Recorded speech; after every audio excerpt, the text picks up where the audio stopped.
Hello everybody, it's Oksana and this is going to be my continuation of the Eating Healthy Natural series. So what I thought that I would do, I have been asked to do what I eat in a day, and I still might do that in the future, but I thought what might be even more interesting and helpful and give you a little bit more, like a wider range of ideas of what I eat, is just me taping every time that I cook a meal, you know, that we're not eating leftovers, me recording the meal that I've made. So I thought that would be helpful because it'll be like, you know, bam, bam, bam, you know, here's all of these ideas smushed together in one video. And for most of them, I kind of go through exactly what is in it, because for a lot of them it's like in my head, the recipe, and it's kind of pretty easy and simple. I don't like to do super long complicated things so that involve like a million different ingredients that you have to buy. So for the most part it's pretty simple. I do have a few that I will link recipes for below that are, you know, a little bit more difficult to explain on camera. It's not just throwing together like 3 things and that's it. So I will link those below, but this is basically just going to be lots of examples for you of some meals that I feel are healthy that I make for myself and my family. There's desserts in there as well, at least one. So kind of a range of things, mostly like dinners or lunches though. And some things that could be rewarmed for lunch for sure. And by the way, a lot of these do involve meat because I'm not a vegetarian, so be aware of that. And that is it. Without further ado, here are some examples of meals. So this is an example of something that I like to have as a side dish. These are potatoes that I'm making quite a bit so that they will last us a long time. And potatoes do have a lot of carbs in them, so this is not something that I like to eat a lot of and have this be like the main part of my meal. I will have a little bit on the side of something else that is not carb based. So these are the golden or gold potatoes. They're the ones with the yellow skins. I obviously peeled them and cut them up. And what I'm going to do off camera, because I only have one hand free here when I'm holding the camera, but I'm going to use some olive oil and coat them in the olive oil, and then I'm going to put some salt on them. And then I'm going to put the spice. It's called chmiel suneli. It's kind of a Russian thing, or I think it's actually Georgian, but my family uses this a lot, so I have this. That my parents actually brought this to me because I don't really know where to buy it around here, and they have a bunch of Russian grocery stores, so I'm going to use this to season it. So here is the ingredients in case you are curious what this is made up of. And I'll be right back. So here's what it looks like when they are all coated, and I'm just going to put them in my oven and bake them at 350 degrees, and I will show you what they come out looking like. Here are the, oh, that just steamed up my camera. Here are the potatoes. So this is going to be my main course, my main dish for dinner tonight, and I am cooking some potatoes, which I'm going to show you to have a little bit on the side. This is probably enough for me, but my daughter's really picky, and so the potatoes are mainly for her because I know she'll eat them. So this is beans. It's a whole bunch of beans, and it's the 13 bean soup mix from Bob's Red Mill, and there's instructions on how to cook it on the back. So I loosely followed those. I didn't do the ham hock. And basically I just boiled, I soaked them overnight and I boiled them without adding anything to it. And then just now I added some garlic. So there are about 3 cloves of garlic here, and some onion, about 1/4 of an onion chopped up, and some crushed tomatoes. This is the one that I have here. And I have cooking about a pound of grass-fed ground beef and a pound of pork, and that I'm going to add to this, and I will show you what it looks like when it's all done. So here is what that looks like when it is all done. This is a recipe that makes quite a bit of food, and it's relatively affordable for how much volume you're going to produce. So these are a Russian food. They're called pelmeni, which are kind of like raviolis, sort of. but they have meat inside of them, and so there's a dough, and I roll it out, and I use a little cup to cut out these circles, and then I have my meat mixture. I put that on top of the circles, and I make these little things, and this makes quite a bit, so you can freeze the excess and have some meals all planned out and ready-made to go for the future. And you can make this, you know, all natural and organic, using great ingredients, using whole wheat flour, and I will link the recipe to this. So here is a great meal for kids, because my daughter loves chicken nuggets, chicken tenders, and I pre-made a whole bunch of these. This is actually a bag that has a bunch of frozen ones, and because they're warm, I put paper towels to line the bags so they don't get all soggy for, you know, from the bag trapping the heat, and then it gets like the condensation and it's all wet looking. So I just line it with paper towels, and these are a bunch of frozen ones that I took out to show you guys, but I made a ton. These are just some that I'm gonna warm up for her that were in my fridge.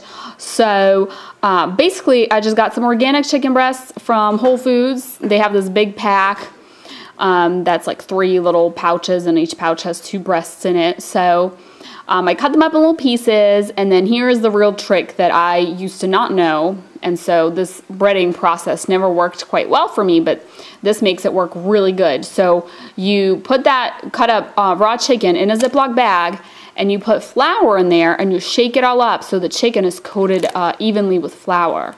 And then you take a beaten egg, and you take the chicken and you dip it in an egg that's just been beaten with maybe a little bit of water in there. And that way the egg sticks perfectly all around the chicken, versus if you just try to take just plain raw chicken and dip it in the egg, because it's kind of wet on wet, it kind of slides off, and that never worked well for me. So this flour trick is amazing, and I just have some organic sprouted whole wheat flour, I think is what it is.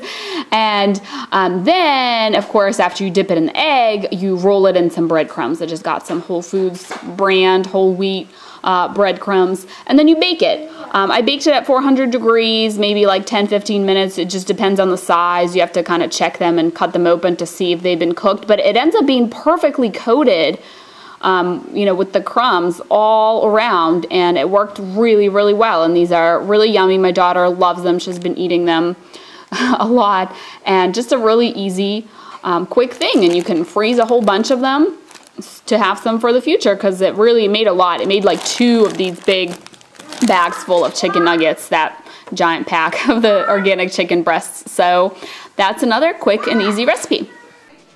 Alright, so this meal is very similar to the chicken nuggets that I showed you earlier, except this time I'm making fish. So here is my cod. It's wild cod, and I cut it up in little pieces, and it's in flour. Here's my egg that I dip it into, and the breadcrumbs, and then here's some finished pieces. I just have some coconut oil in there. Sorry, my hand's wet, I just washed it. So that is what I'm making tonight for dinner. I don't really have fish very often. I'm not really a big seafood person, and I'm all paranoid about mercury and stuff like that, but I was really feeling like having some, and kind of looked it up, and wild cod seemed to be on the okay list contamination wise and stuff, so that is what we're having tonight. Alright, so here's a meal that is really easy and quick, and I personally really like it. So I'm cooking up some mushrooms right here. Those are just organic cremini mushrooms. I have some ground turkey that I already cooked up, boiling some water here, and I'm going to cook this pasta, this organic brown rice pasta that I really like from Trader Joe's. And because this is going to be a lot of carbs, I don't like my meals to be carb-based, although once in a while, obviously, I do eat quite a bit of carbs because certain meals require it. So I'm going to not cook up tons of pasta, and I'm going to try to, you know, have things like the mushrooms and the ground turkey kind of making up the bulk of this meal to amp up, you know, how much protein I'm getting and stuff like that. And once this is all cooked, I'm going to stir it all together, and I'll show it to you. I like to just add a little bit of butter and a little bit of salt. You can add some spices if you'd like, but I will show you what it looks like when it's all cooked up. So here it is all cooked up. The mushrooms I had fried in a little bit of olive oil, so I just kind of poured that all in, so I didn't end up adding butter because the oil was enough, and then I just added a little bit of salt. If I had a little bit more time, I could probably saute a little bit of onions, maybe add some garlic to this as well. So you can kind of add as many things as you like or as little as you like. One thing I really enjoy, either for breakfast or oftentimes I'll have it for lunch or dinner too, is just bacon and eggs. And these eggs is super easy. I just mixed it up in my Magic Bullet blender, popped it in one of those glass dishes and baked it kind of like an omelet. And then at the very end I put some cheese on top and melted that. And of course you want to make sure your bacon is free of nitrates, and you want to get organic eggs and cheese if possible. So this is great because there's no carbs, there's no sugar in here. It's lots of protein. Bacon has some good natural healthy fat that'll help you get some energy, and this is just a really great meal that I enjoy. So this is a little experiment I'm making. This is something I am going to put in the freezer now in a minute to freeze, and then I'll update you on how it turns out. But this is something called Avocado Ice Cream. It has 2 avocados, 3/4 cup of milk, 3/4 cup of sweetened condensed milk, the zest of 2 limes, the juice of 3 limes, and that's it. So I just mix that up in my NutriBullet blender, and this is what it looks like. And I'm going to freeze it. It says to freeze for 4 hours, so I will let you know in 4 hours if this is remotely similar to ice cream. So here is the end result, and I've tried it already, as you can see, and it is quite good. You don't really taste the avocado at all because it's very overpowered by the lime flavor. I like lime, but this is a very strong lime flavor, so I probably wouldn't even add next time the zest, or not as much of the zest, because this is kind of very strong for me, but it's very good. And the sweetened condensed milk, like, you can definitely taste that this is sweet, like ice cream. It might even be too sweet. Like, if you're not used to having sweet things and you usually use minimal sweeteners, you might want to decrease the amount of it. And of course, you could substitute it for something even more healthy, like raw honey. That is probably what I would do next time, but I wanted to follow the recipe exactly this time around. And of course, this is not a health food by any means, but just a slightly better and healthier alternative to ice cream. And of course, avocado has lots of good for you nutrients. So another way to add avocado to your diet, and that is avocado ice cream. And I forgot to mention, but the consistency of this is quite good. It's similar to ice cream. It's somewhat you know, soft. It's not like a chunk of, you know, frozen, like if you freeze, I don't know, juice or something. So the avocado definitely gives it a nice kind of creamy consistency to it. I mean, it's not exactly like ice cream, but considering we didn't even use an ice cream maker or anything like that, you can kind of see here how it scoops kind of nicely. So pretty decent, kind of similar to ice cream texture and consistency. So this is a really quick and easy and healthy dish that is based on a Russian dish. There's a Russian dish that is called golubtsi, and in that dish the meat is wrapped in cabbage leaves, and this is called the lazy version because the cabbage is chopped up and mixed into the meat, as you can see. So I just chopped up some cabbage. I also added some onion, which I ran through the blender first, so it was like liquefied onion because I really don't like the texture of onion, but I like the flavor. I added a few garlic cloves in there as well, and I kind of cooked it a little bit until the cabbage became soft. Just cooked it on the in a skillet, and then mix it up with the meat. So a lot of people will make like little I don't know what you call them, like meatballs or little roundish shapes out of the meat and have them all like stacked in here, but this is the extra lazy version because I didn't do that. I just put the meat in here, evened it out, flattened it out, and then this is ketchup and mayonnaise mixed together, and I only have it on half because my husband's not eating carbs, and so the ketchup has a tiny bit of sugar, and so I didn't put that, which, you know, in turn has carbs. So this is the low carb or carb-free version, and this is, you know, has a tiny bit of sugar due to that ketchup. And that's it. I'm just gonna bake it in the oven at 350 for, I really don't know how long. It just depends on like the thickness of the meat and stuff. So I'm just gonna keep checking it until the meat is cooked, and then it'll be done at that point, and I will show you what it looks like then. And here's what it looks like when it's all done.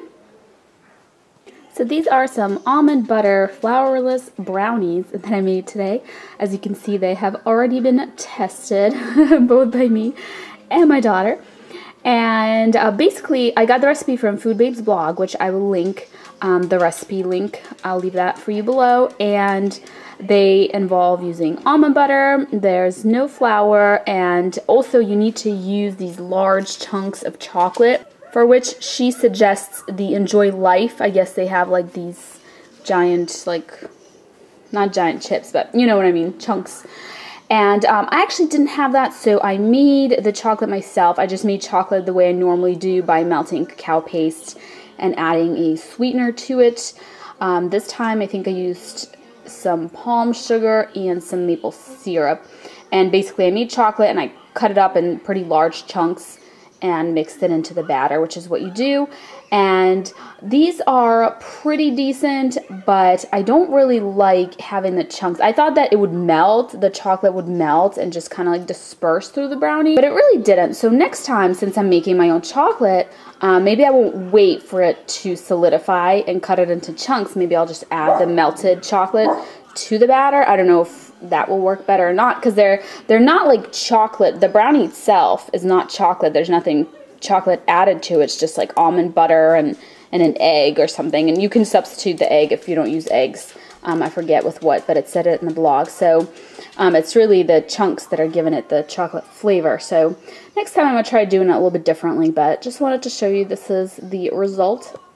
So today I'm using one of my favorite gadgets, and that is my Vita Clay, and I am cooking some rice in here. So I have a cup of rice and about a cup and a half of water, and the rice has been rinsed, and I'm going to put the lid on, and I'm going to press that one time because it's regular rice. It is white rice, and it's just going to turn on and cook the rice. You can preset this so it turns on at like a later time, but I need this cooked right now. And here's the rice I used, by the way, this organic long grain white rice. I couldn't find my favorite organic basmati rice, so I tried this one and I actually really like it a lot.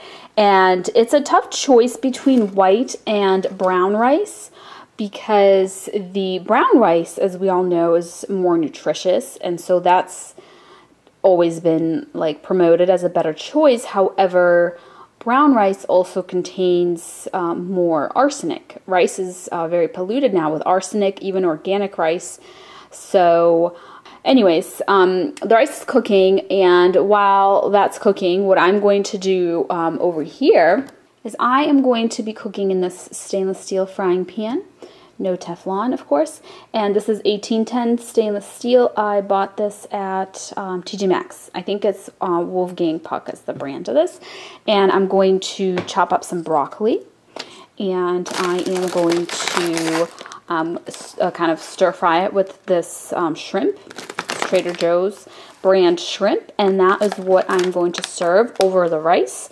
And I am going to figure out what kind of seasoning or sauce I'm going to use. I will show that to you once it's all cooking. So here it is when it is all done, and the sauce I ended up using is this one from Whole Foods. It's actually my first time trying it, but they have lots of different ones, so you can make lots of different stir fries. So that's it. So hopefully that was helpful to you. I still plan on doing more videos, maybe one where that follows me around, you know, for a whole day, where I tape exactly what I eat just in one day so you can see that. Maybe one where I just sit down and talk to you about what I eat, because this was examples, but it wasn't like, oh, these are all ingredients that I don't eat. These are things that I do eat. You know, it's still not quite as detailed. as that video would be. So perhaps that's a video, if you are interested, that I could make in the future, where I just kind of spell it out a little bit more. But that's it. This is my example meals video, so hopefully this was helpful to you and you enjoyed, and thank you so much for watching. I'll see you next time. Bye.